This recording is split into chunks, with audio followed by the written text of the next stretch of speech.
Hello, my name's Tony Bernard, and I'd like to congratulate Justina B&A on the release of her book about the children of the Tomaszów Ghetto. It's fantastic that interest is being taken in this aspect of the Holocaust, and that these most innocent child victims of the Nazi Holocaust are being remembered by a new generation of Polish people.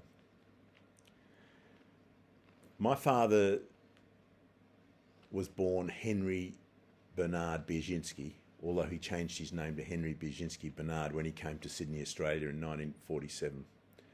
I knew my father as a local, well-respected and busy family doctor, and we led an upbringing, a normal Australian upbringing here in Sydney. But I was always aware that my father had come from Poland and had been a member of a Jewish family in Poland and had managed to survive the Holocaust. He had the Auschwitz tattoo on his arm. I knew that he'd been in the concentration camps, and he would talk freely about the concentration camps to us and the things that happened there. But whenever we asked him about what happened to his family, what happened to his girlfriend Helena, he would just say, "I don't want to talk about that," and we would leave it, and we knew that it was a no-go zone. I'd just like to tell you a few things that I learnt about Henry and Helena from their short time together. Helena Aronson was Henry's girlfriend, and I'll just show you a photograph which I have here. So the photographs on the outside were taken in 1942 of Henry and Helena when they were in the ghetto, and actually at the time that they were married in the ghetto.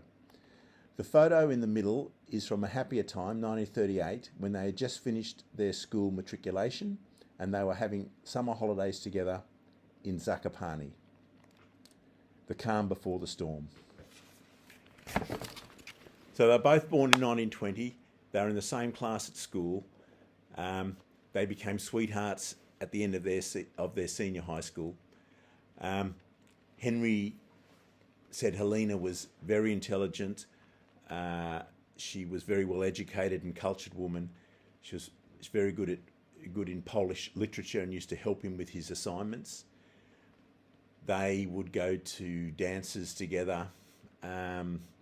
They would cycle together. The cycling was their pastime. They would cycle around villages during the summer months and have picnics away. That's how they spent their time. But of course, all this changed once the war came. They were both ended up being incarcerated into the Tomaszów Ghetto with their families. Henry's father was a member of the Jewish Council, and Henry had been recruited by the council and by his father into the Jewish Ordnungsdienst, what became known as the Jewish Ghetto Police, because the council members were very concerned and wanted to get their sons into this organisation to keep it free of corruption. This meant that in his role in the Ghetto Police, Henry was allowed to move around the ghetto freely and could leave the ghetto, unlike any other members of the Jewish community. He saw many atrocities during this time, but it also allowed him to spend time with the Aronson family. In the evenings, he could visit Helena's house in the ghetto. They would play cards at night, play bridge. All this ended when the ghetto was liquidated in October, the end of October, the beginning of November 1942, when 15,000 Jews of Tomaszów were transported to the Treblinka death camp. As a ghetto policeman, Henry was allowed to save his mother from deportation. His father had already died of disease, of typhus, earlier. But for various reasons, his mother, Theodora, was transported to Treblinka. And at this stage, Henry quit the ghetto police, and he and Helena and 500 other young Jews were kept in the Tomaszów, a labour camp, a small ghetto, and they spent 6 months cleaning out all the possessions of the ghetto and shipping them back to Germany. They did try.